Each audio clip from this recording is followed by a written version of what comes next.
नमस्कार पब्लिक, स्वागत आहे तुमचं आपल्या नवीन एका ब्लॉगमध्ये. त्या काय सकाळी मी उठून येऊन गेलो नाश्ता करायला होता. उपमा वगैरे खाल्ल्यानंतर आलो, मस्त आंघोळ वगैरे करून खेळायला लागलो गेम. भावानं गेम वगैरे खेळल्यानंतर अचानक हो माय म्हणता आपल्या हाते करणं डायरेक्ट कपडे धुवा ना शकत. तर चला हो कपडे एवढे दिलू, मस्त कपडे एवढे धुतल्याने थोडं करून टाकलं पेंटिंग वर्क करून टाकला, ब्लॉग वगैरे एडिट. त्यानं संध्याकाळी डायरेक्ट आलो आम्ही चहा पहिला अमृत उरलेला, आणि अमृताला आपण काही नाही म्हणतच नाही. मस्त की चहा वगैरे पिऊन घेतल्याने आलो पिझ्झा ठेवूनचा पिझ्झा खाला. बाई पिझ्झा खरंच टू गुड होता बाबा, एक नंबर असा पिझ्झा. त्यानं दुसऱ्या सकाळी उठलो आणि आज होता रक्षाबंधन भावांनो.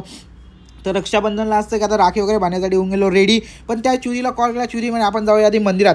तर आम्ही येऊन गेलो बावदानची तर बजरंगबलीच्या मंदिरात. बोलो जय बजरंगबली की जय, चला दर्शन घेऊन घ्या. बोलो प्रभू श्रीरामचंद्र की जय. मस्त काय दर्शन घेऊन घेतलं प्रॉपर असं. खूप खूप नावाजलेलं आणि खूप भारी असं मंदिर. त्यानंतर राखी वगैरे बांधली आणि त्यानंतर येऊन गेलो इराणी कॅफेला वाला. इराणी कॅफेला आम्ही थोडंसं काही एस्थेटिक खाऊन घेतलं आणि नंतर आता बघूया काय करायचं. तो तर तुम्ही घ्या फॉलो करून. जय महाराष्ट्र, भेटूया नेक्स्ट ब्लॉगमध्ये.